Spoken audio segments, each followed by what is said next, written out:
Hello, everyone, and welcome to Judy's Creations in Crochet. And today is February the 20th, 2025. And this month will very soon be over. I am coming to you from Chatham, Ontario, in the southwest tip of Ontario and Canada. And I am very, very happy to have you here with me. I want to welcome all of you. I believe, because of the live probably, that I have picked up a number of new subscribers in the last week. So I just want you to know that I got fluff in my eyes and all over. I just want you to know that, of course, I'm all about crochet. I show my finished objects. I talk about patterns and designers, and I also talk about yarn. And the yarn that I talk about most is hand-dyed yarn. Hand-dyed yarn from Canada. Right now, with the exchange rate the way it is, I do my shopping in Canada. That extra 50%, which is a ridiculous number to be saying, is just a little bit much, I think. So if you are interested in those things, I hope you will come back. I hope you will subscribe to the channel. People seem to enjoy themselves here. And for those that are returning viewers, I thank you again for always being a regular viewer. I have quite a tickle in my throat today.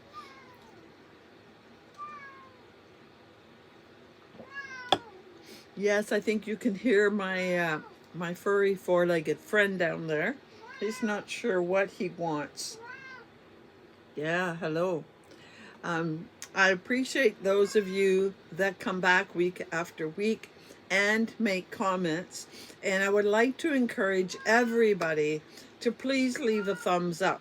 Apparently, even the thumbs up numbers make a difference and help my video to get out to more people to see what's going on here. If you are new, you will find that even though I have the numbers, I am not monetized and I never will be monetized. I, first of all, don't want all those ads to interrupt our time together.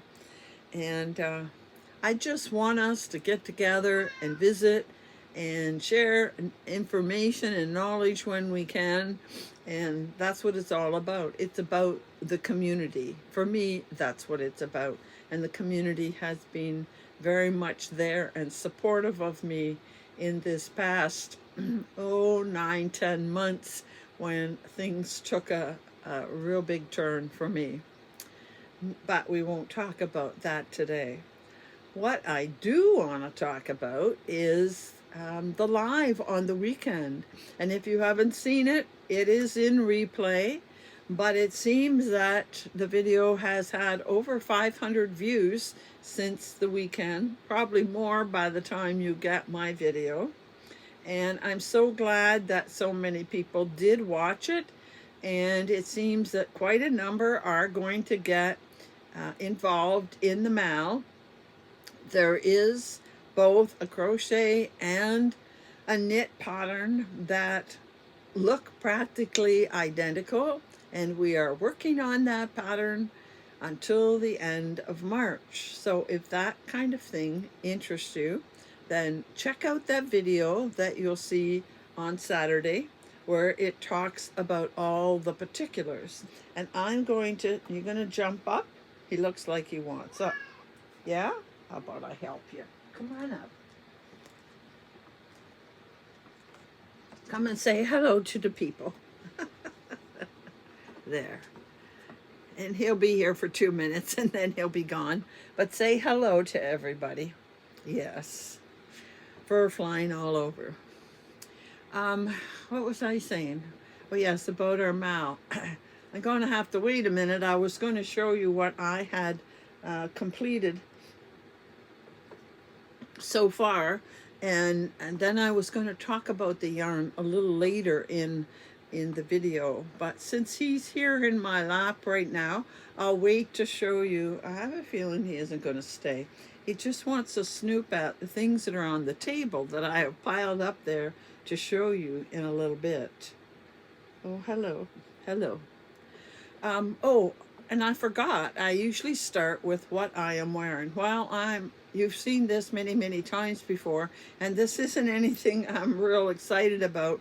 If I hold it up, you'll see how badly it has pilled. But you know what? It's cold down here. We are having some very, very cold temperatures going down to -20, and that's -20 Celsius.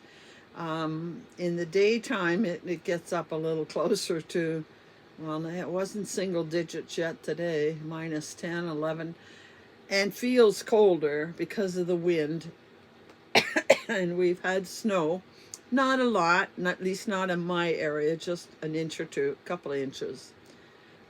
But it was cold down here. This is a lower level, and I did put the heater on, but I needed something to snuggle up in. And this is a cocoon cardigan, and it's got quite a wide sleeve in it. I made this really, really wide at the time. I have since learned I don't need to make the sleeves quite as long, and then I go around. I don't know what it is in my throat.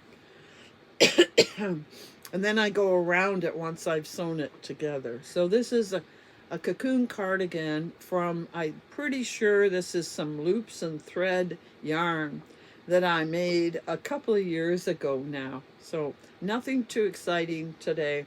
I was going to put on one of my ponchos, but I thought I could cuddle a little bit more in this. Yes. What do you say? So, how about finished objects? I will talk about our Mal in a few minutes after he departs, because I know he isn't likely to stay very long. As you know, last week I said I had just finished my item for the February Mal.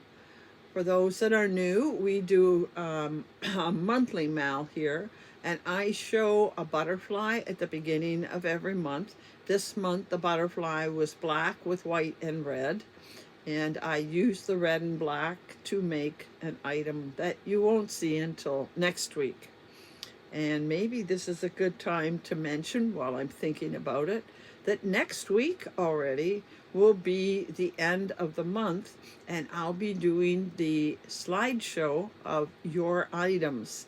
So you have to remember, hello there, you have to remember that your pictures have to get to me earlier this month. This Sunday, which is the 23rd of February, I need to have your pictures so that I can work on getting that slideshow together for next Thursday.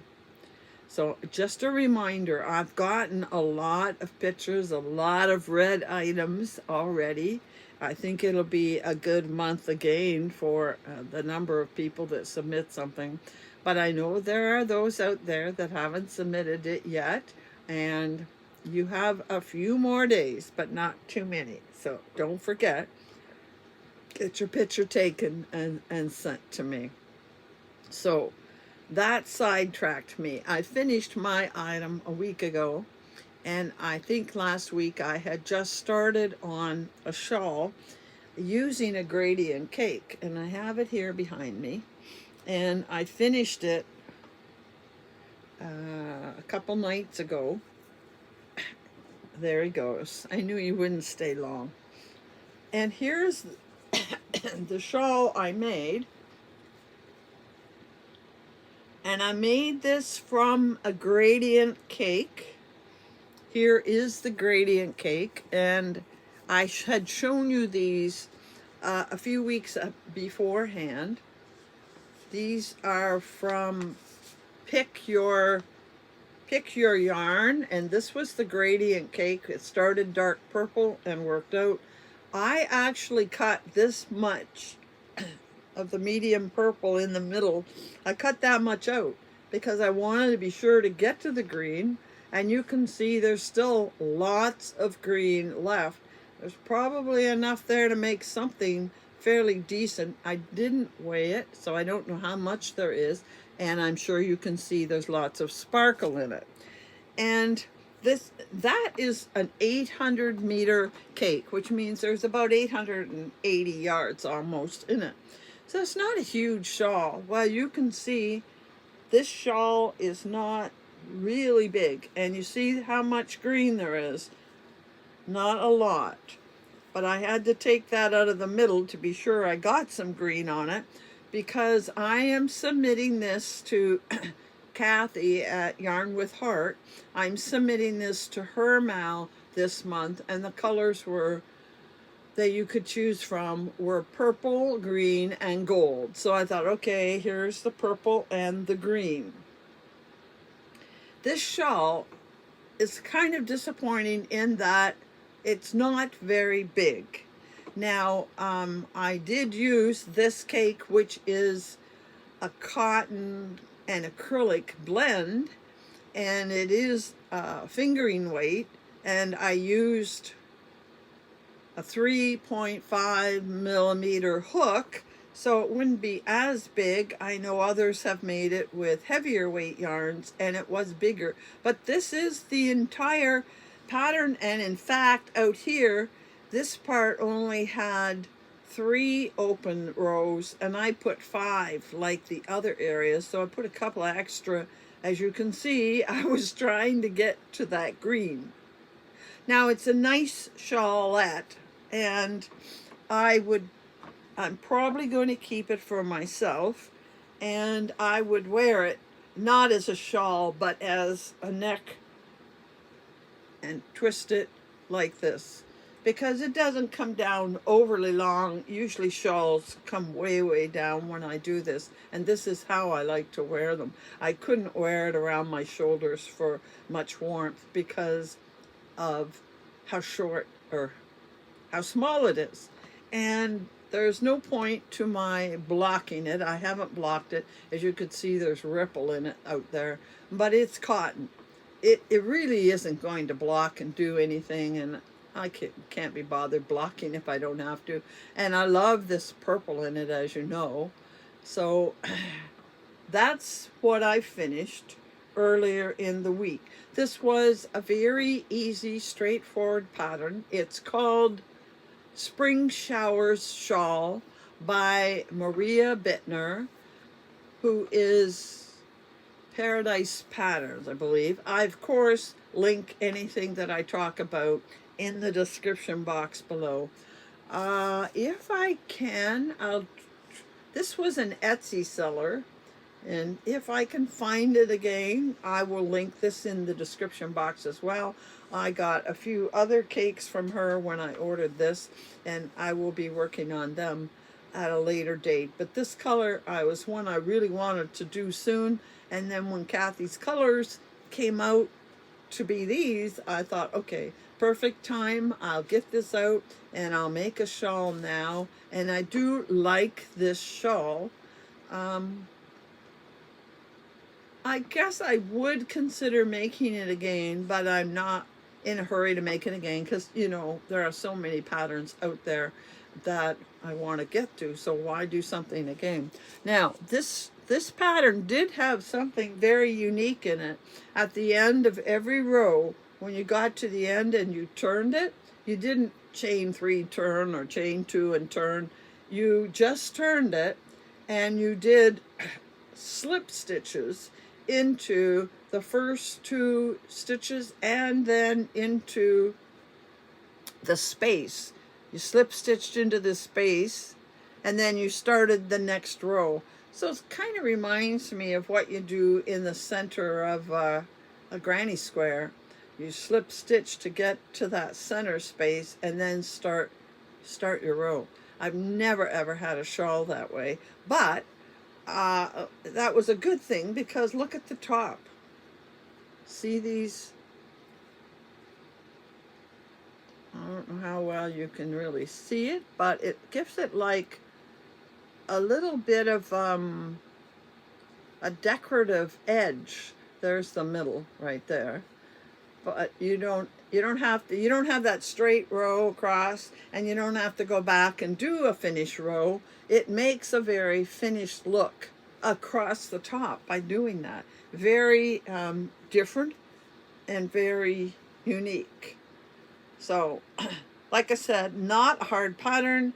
It's a lot of double crochets, chains, and no posts or anything like that, just double crochets and chains, or there were some triple crochets as well in it, and follow the pattern to get what this is. So I'm going to put my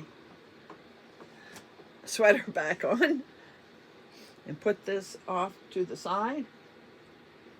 Okay, now I can go back to, because this is perfect timing, I'll go back to the pattern that we are doing for the make along, Diane and I. And I am on, and I found out, for those of you that are participating in Ravelry, and I hope more of you will join in there, you know, include pictures to show us what you're working on. I am using 5 colors. I explained this in the live, and I show a picture in Ravelry of the 5 colors I'm using that are from Martin's Lab. And Martin's Lab is in Poland, and this yarn is 65% merino, 20% silk, and 15% yak, which makes it, well, in a lot of ways it feels very much like pearlescent worsted or pearlescent fingering. It has a very silky feel. It also feels somewhat like oasis fingering, which, as you know, is a yarn I like very much from EFA or Expression Fiber Arts. And you're holding it double. For those that didn't watch it, you hold it double, and that's what I'm doing, and use a 5.0 millimeter hook, because holding it double makes it like a DK weight. Now I am up to my 5th color, so I'll hold it up here, and there's where I start. Color 1, then A and B blended. There's B. There's B and C blended. There's C. There's C and D blended. And D is navy. Then D and E blended. And E, I have started in E. I'm halfway through. I've done the window part. I'm ready to do the solid part. Then it says to go back through A, B, C again. But I've decided I want to try a few other colors together. So I am going to put this green, it's not truly green, but sort of green, teal. When I get to the end of it, I am going to put this next. And then I think I might put the lighter, I might put the purple next to it. Not the same color that I had before, but the purple, I might put that next to it. And then after the purple, I might put navy. You're supposed to go all through them once more, but the very last 2 colors, you only do half.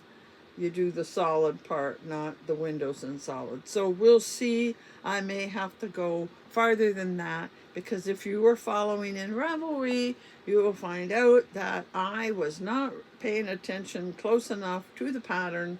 You're supposed to do an increase every row, and I did an increase every other row, which means I'm not increasing as fast as you would be, which means when I get to the end of the number of sections it talks about, mine won't be as wide as it should be.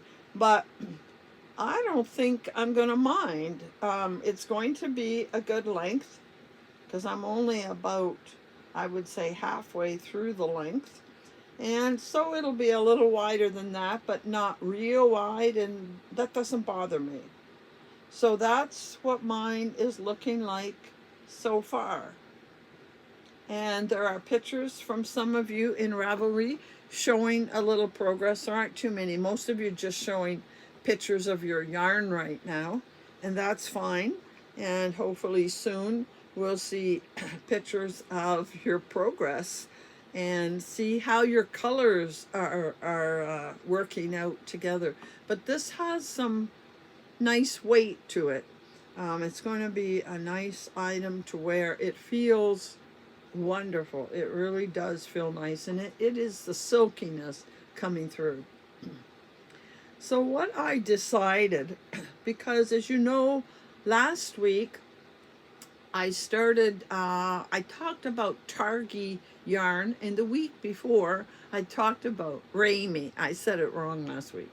Ramy. And it was the yarn I got from EFA with Ramy in it that got me on this thinking, you know, I need to be looking up these yarns and sharing and telling you more about different kinds of yarns.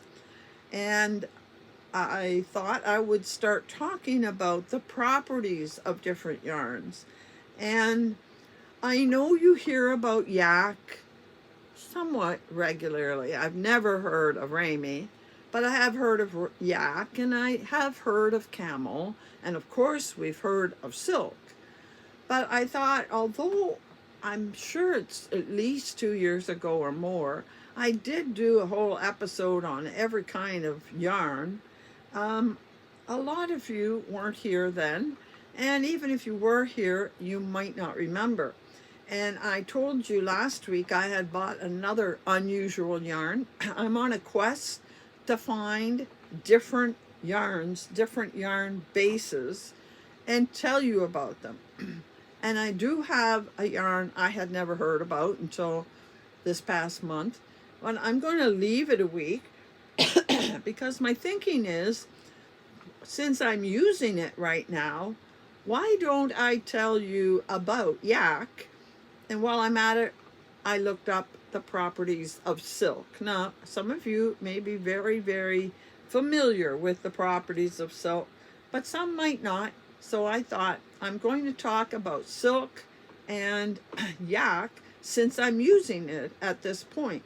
Then next week, I'll probably do those other yarns that are sitting there, if there's time. Remember, next week, we're doing a combination of the slideshow for the end of the month on the Thursday, because as I told you, life here has gotten very busy with my responsibilities for Rose, and doing a video one day after the other is just a wee bit more than I really have the time for. Well, if I want to give up my crochet altogether.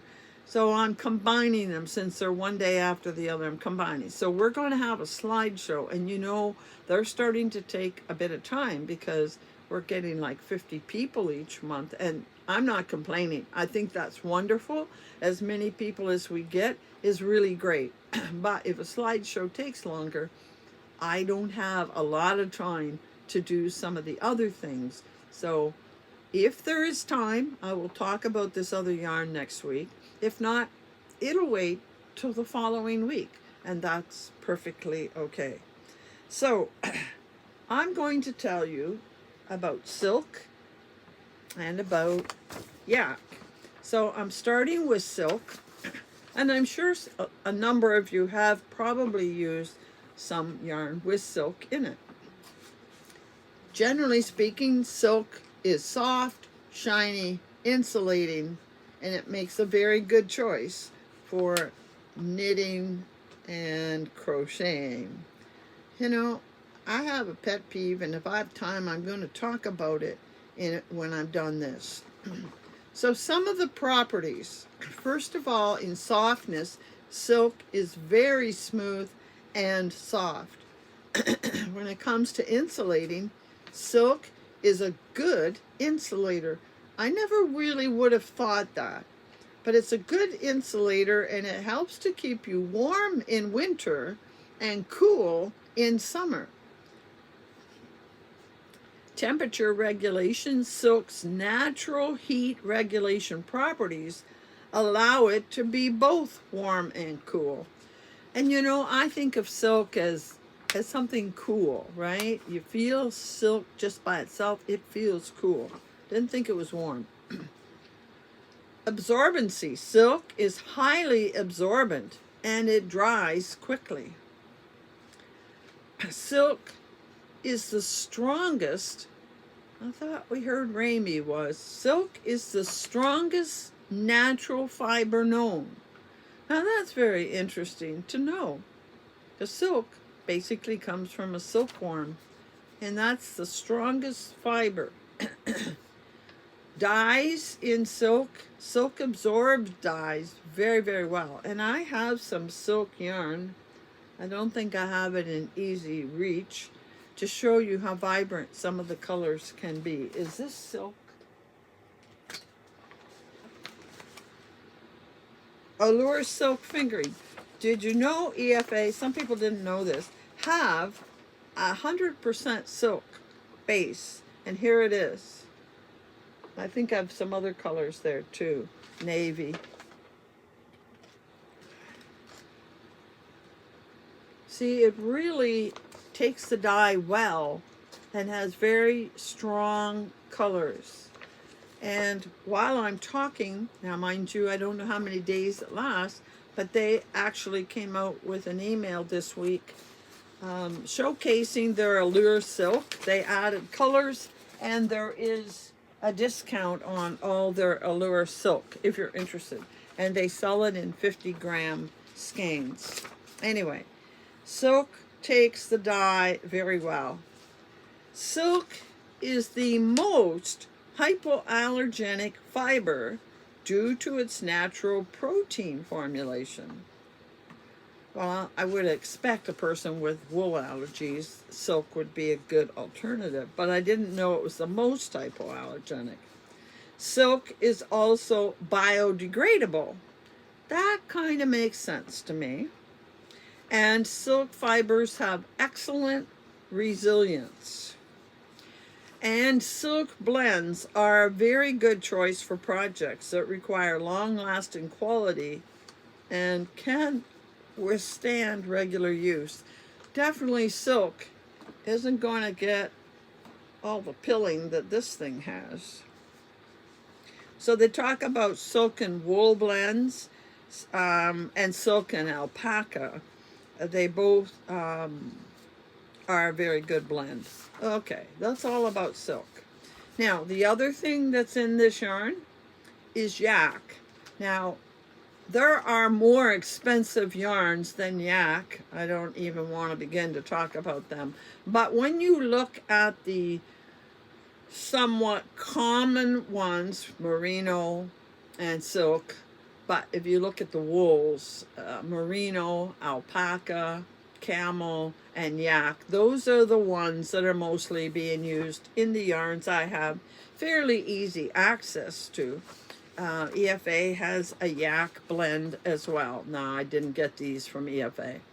But of those, and we'll include silk, merino, silk, alpaca, camel, and yak. Yak is the most expensive.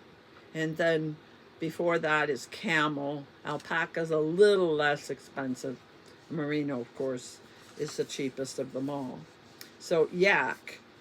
Yak has many desirable properties, including softness, warmth, and durability. It's also breathable, hypoallergenic, and odor resistant. So let's see what it says in each category.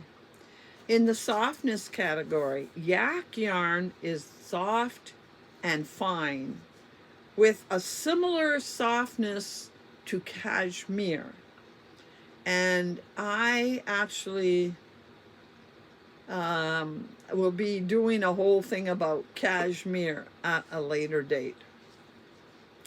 The scales on yak fibers fit tightly together, making the yarn feel smooth. Well, this definitely feels smooth. I kind of thought that was as a result of the silk, but also yak will feel smooth as well. Warmth. Yak wool is warm and insulating, with air pockets between the fibers that reduce heat transfer. Interesting. Yak wool is warmer than merino, and it can retain warmth even when wet. That's interesting.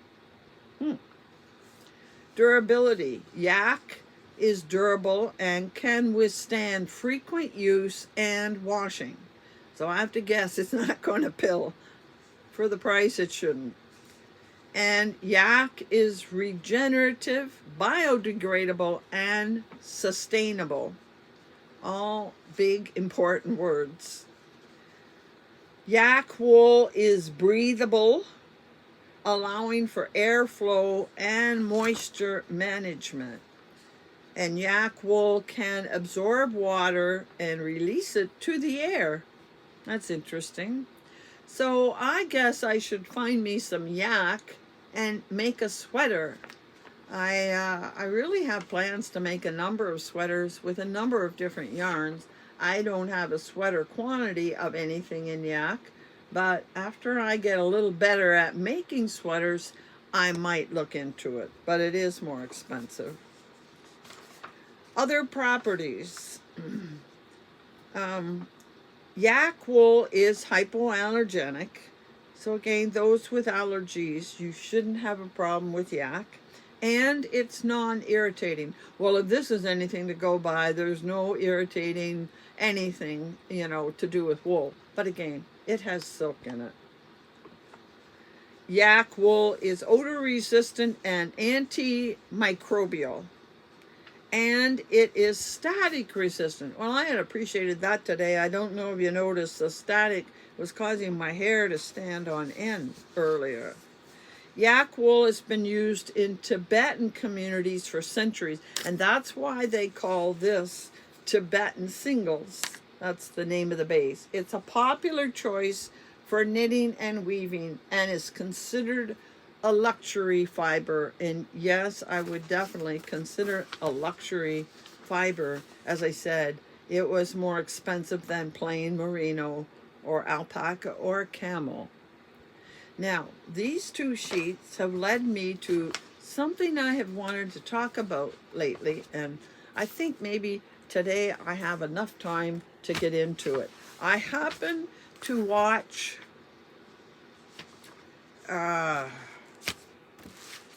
who did I watch? Mark, what's his name? Mark has a YouTube channel. He's a knitter, and he studied music in the UK for a few years and then did a job there and came back. Mark Vogel, maybe is his name. And I will link his channel down below. But he did an episode not too long ago talking about his hot takes. And he talked about things that seem to be an issue in the yarn community. And it made me stop and think. And one of his big things was, and I'm not going to get into his issues, I'm only going to get into mine. But just to give you an idea, one of his big concerns was people that give away other people's designs. If you buy a pattern, you are buying somebody's intellectual property. There is a copyright on it. It's just like when you buy music and there's copyrights on it and you can't use it places. You can't give it away. I became very much in touch with that kind of thing when I had my cross-stitch store. And it used to really bother me that a person would buy a pattern and then they would make copies and distribute it to anybody who wanted. You could even get free copies on the internet from people of patterns that were for sale, supposedly in my store or anybody else's store, but those are copyrighted.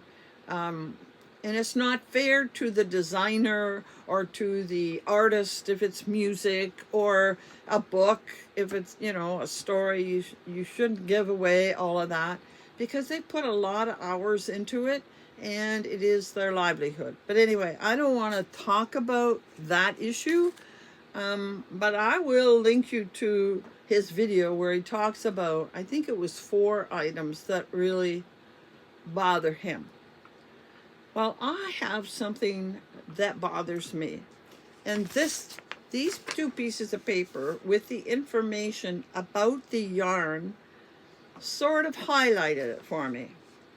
Because it says, this is a great wool for knitting and weaving. The other one told me, this is a yarn making it a good choice for knitting and textiles. You get my point? I don't know how many places you go and they talk about knitting. Please, I have nothing against knitting. I am impressed by those of you that can knit. You know my struggle with trying to knit, not ever going to happen. What bothers me is it's like a lot of people in the textile industries, you know, the yarn shops, other places, it's like the only thing this is good for is knitting. And we crocheters use more yarn than a knitter does. So I really, really would like to see some acknowledgement by not necessarily designers, because the designers are designing a knit pattern or they're designing a crochet pattern, and there's lots of both out there. But it's the people selling it, it's the, you know, comments here, where you go, it's like knitting is the only thing people do with yarn. And people do a number of things with yarn, not just knit, and not just knit and crochet. Weaving is another thing, felting. I'm sure there are others I can't think of at the moment. But it bothers me, and especially when I'm online looking at yarn, they'll talk about some of the yarn companies sell patterns, knitted patterns, only knit patterns. Some of them do samples to show you what it looks like. Knit samples. Now, there are a few. I did come across one company last year that did a knit sample, a crochet sample, and a Tunisian crochet sample. And I thought, well, good for you. You're, you know, reaching 3 different areas. And you don't hear too much about Tunisian crochet, but it's starting to get bigger, I think. It's becoming more popular. But it just bothers me that all of these stores, you go to their store and they have samples, and the samples are knitted. Now there are some that are starting to include crochet samples, but you know, I think crochet is just as valuable as knitting. And you know, as I said before, we use more yarn than knitters for a comparable item. You think they'd be catering to us. They would make a whole lot more money off of selling to us because we need more. But I don't know, there seems to be a mindset out there about knitting. Knitting is the thing. Well, everybody's known knitting from forever because you buy items in the store and they're knit, because they can duplicate knitting on a machine. They cannot duplicate crocheting. It is done by hand. If you ever see anything crocheted, you know it's handmade. And it can be just as beautiful. I'm so glad there are so many more crochet designers out there designing some absolutely beautiful pieces. And I appreciate a company like EFA that has tried to make it fair. They still have more knit than crochet, but they do samples in both when they do samples, and they alternate every other week almost with a knit free pattern and a crochet free pattern. By the way, for those of you that are new, I'm going to highly recommend, if you never ever buy a hand-dyed skeiny yarn, that's fine, but you really should get on the newsletter for EFA, because every Friday they give out a new pattern free You have to have an account with them, but that doesn't cost you anything. And you can download the patterns and you have them forever. And they're usually free for maybe a couple of weeks. And 1 week it's knit, 1 week it's crochet. If you do both, you must have a huge library of free patterns. I only crochet, and I've been following them for a couple of years now. And I have well over 100 free patterns that I have gotten from them. Beautiful patterns. And you can use any yarn you want. But I'm going to get off my soapbox now. But I really does bother me that there is a large part of the yarn community, I guess, that seems to only recognize knitting and not crocheting. And there are a lot of crocheters out there who use a lot of yarn, and we use all the both department store yarn and the good luxury yarns, don't we? And I think when they talk about what the wool is good for or do samples or whatever, they should do both. And I understand a lot of yarn stores are started by knitters and they focus on knitting because that's what they know. But maybe they should find a crocheter in their community and get them to make some samples for their store to go along with the knitted ones. And I'm not knocking knitters. I think there are beautiful, beautiful patterns out there, and knitters do beautiful work. And I would never say I'll crochet and forget knitting. I say we recognize both as being equal partners in this yarn community, and that's why I do a mal that is focused towards both knitters and crocheters. And I really hope a number of you are going to join in our mal for this winter. I look forward to seeing what you are doing for the mal. And I'm sorry if I was up on a soapbox there. I would be interested to hear your take on it. But I have heard comments from people who say they have gone into yarn shops, and when they hear you're a crocheter and not a knitter, it's like, oh, really, and they don't get the same kind of service. Now, I've only heard that because I myself have never, ever been in what's called a local yarn shop.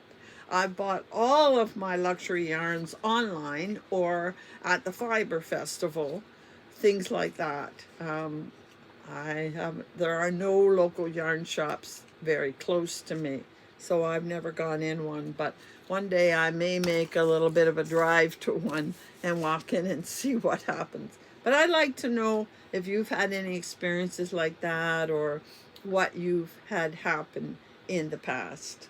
So, I have another item I want to talk about. I've shown you my finished item. I've shown you my work in progress, and I'm going to keep working on the mal now, and I will for sure have it done by next week and be able to show that as a finished object next week. And I'm already, this is not going to be my next project because I'm toying with a couple of things that I want to do next. And one thing was taking that, that skein of red, white, and black that I had as a possible item to make something for February.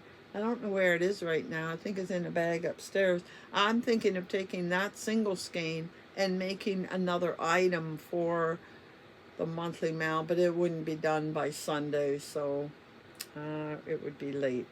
But anyway, I was really excited because I have an acquisition I want to show you, and I made this acquisition with intent, and I'll tell you why.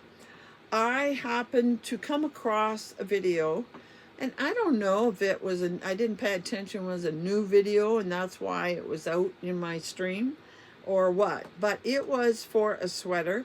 I'm going to post a picture of the sweater up here in the corner. It's called the Magnus cardigan. Now, I'm not a big cardigan wearer. I prefer to wear a pullover sweater.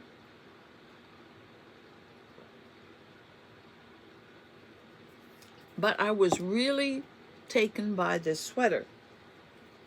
First of all, it's basically made in one piece. I don't care for the colors in the one I showed you, but you sew it all the way across the front, the back, and the front again. You know, left panel, back, and right panel. You sew it all in one piece, back and forth, until you get to the armholes. And then, of course, you have to split. Do the two front panels, and in the middle do the back panel. And then you take the front panels and you fold it in. And at the top, at the shoulder, you join the front to the back. And then, of course, you got to join on and put sleeves in the sweater. But it was a very simple pattern. It reminds me of the modern day granny pattern. She's basically making granny clusters going across, and then she takes a solid and she goes, I think she chains and makes a stitch in between the clusters going across. There is one negative to this sweater. I like the idea it's made all in one piece. You aren't going to have a whole lot of seaming, but you start, everything will be on the front. So you start at the side and you work your clusters across, cut the thread. Then you start with the solid, work across, cut the thread. Every single row, you start and you end, cut the thread. So you're going to have multiple ends to weave in. And she says that a couple times. I know there's lots of ends, but she says it's really worth it in the end. And then you take the solid and you do a band going around. And that's the part I really don't like, the color of the band going around that sweater. And I was really quite interested in the sweater. I liked what I was seeing. And I thought, well, there's not a whole lot of fitting and shaping to this. So, you know, basically you get your measurement from the center front all the way around, and that's how wide you're going to be doing it. And then you stop when you need sleeves and so on. And I don't remember, because I didn't watch the end of it, if the sleeves get tapered a bit out or if they're straight.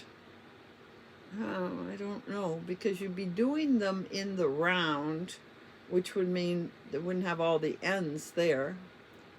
But whether, I don't think it would be tapered. There wouldn't be an easy way to decrease with those clusters. Doesn't matter. It's a cardigan, and I really liked it. But then she talked about the yarn she used, and that's what grabbed me. Now the solid, I'm not sure, it might have been homespun. It's all Lion Brand. You can buy it as a kit on Lion Brand.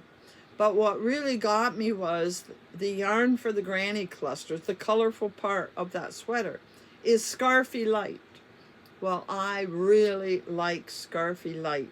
It is so soft and comfy. So I decided to make an order right then. Scarfy Light was on a bit of a sale. So I got a Scarfy Light in a color I like, and they have several color options. But as you can see, this has a fair bit of pinks and blues. Actually, there is a little bit of purple, gray, teal more than blue, and a teeny bit of orange. But I really, Scarfy Light is, I just really like it. And it is 43% acrylic, I think that's 41% polyester, 9% nylon, and unfortunately 7% wool. There is a little bit of wool. 349 yards on a ball. So I got 4 balls of this. And then I went looking to see what they had in a solid. And I had decided that I wanted to put a navy with this. And they had this. And I have never had, I might have had it in the single balls, but they have this re-up, which is recycled cotton and polyester blend. Comes on a cone.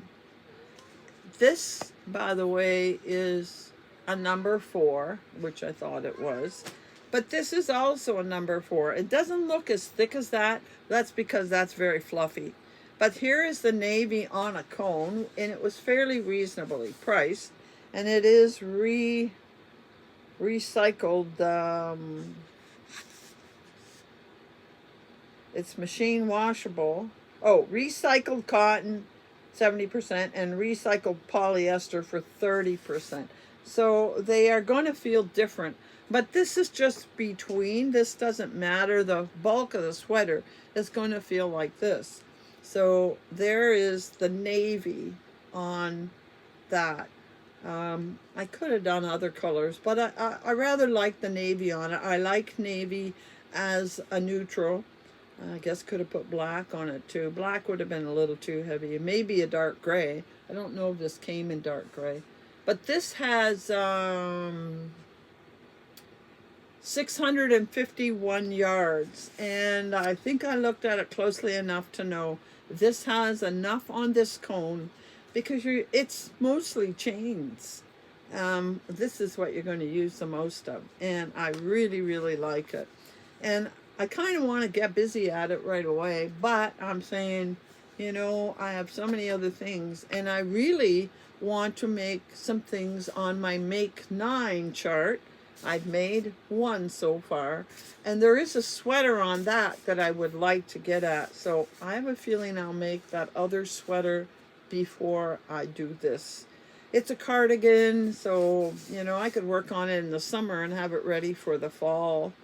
There is no rush. Like I said, I don't wear cardigans a lot. Maybe if I had one I really liked, like this, I would be more apt to wear it. But I was very excited about that pattern, and I said I'm going to get the yarn now so that when I feel like making it, I'll be ready. So that is a purchase I made this past week, but with a purpose. So that's that. So I think we've taken enough of your time for this week. Next week, as you know, will be the slideshow. That will take the bulk of our time, and I'm going to have that finished object. And if timed, we will talk about more yarn. People seem to find that worthwhile. They enjoyed hearing the properties of the yarn that I talked about in the past. So we'll continue to do that for a little while. But that's all I have for you today. Thanks for spending some time with me, and I hope to see you next Thursday and at the slideshow. And until then, happy hooking.